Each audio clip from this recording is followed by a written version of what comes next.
नमस्कार. तर आज आपण ओली भेळ बनवणार आहोत. तर त्यासाठी लागणारे साहित्य, तर ही चिंच आहे, ही चिंच, गूळ आणि कोथिंबीर आणि थोडीशी मिरची, 2 मिरच्या टाकून हे समजा वाटून घेतलं मी मिक्सर मध्ये. 4 जिन्नस आहेत त्याच्यात. ही लाल मीठ आणि हे हरभरे आहेत, तर ह्याला शिजवून थोडीशी लाल मिरची टाकून असं परतून घेतले. हे शेंगदाणे थोडेसे तळून घेतले. हे चाट मसाला, हे मटकी थोडीशी वाफवून घेतली. आपल्याला लसूण शेव आहे, तुम्ही कोणतं फरसाण पण टाकू शकता. हे डोसा मोठा शेव, त्यासाठी लागणार आहे. हे चुरमुरे तुमच्या ऑर्डरनुसार जास्त कमी करू शकता.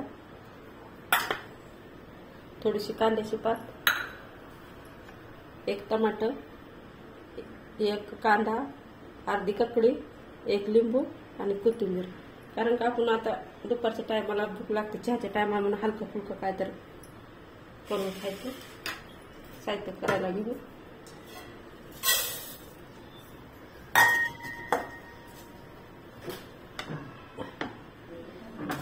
यामुळे चुरमुरे टाकले.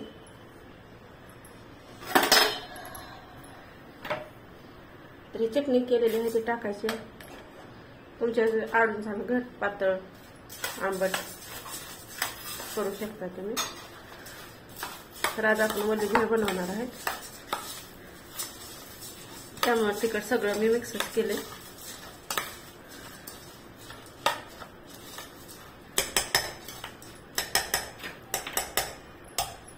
हरभरा,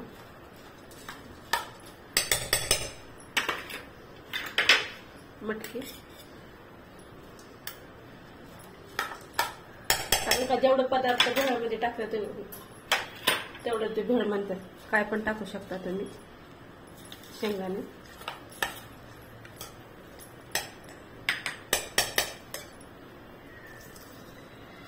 कांदा पात,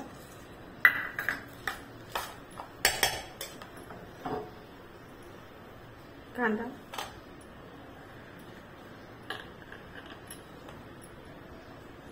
टमाटर, ककडी,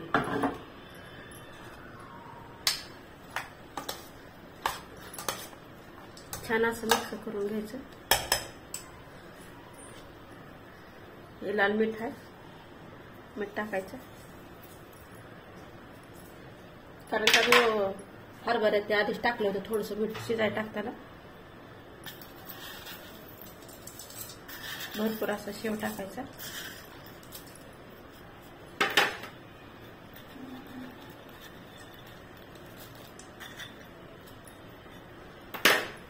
आणि चाट मसाला आहे,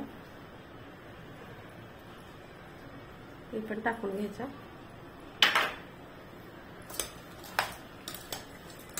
छान असं एक सगळं एकजीव करून घ्यायचं.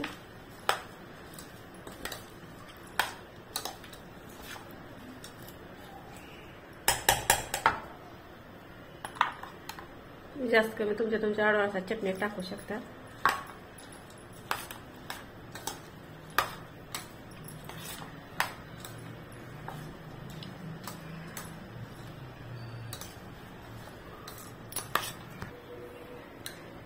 तर हे सगळं आपलं मिक्स करून घेतलंय. त्यावर थोडीशी कोथिंबीर टाकायची.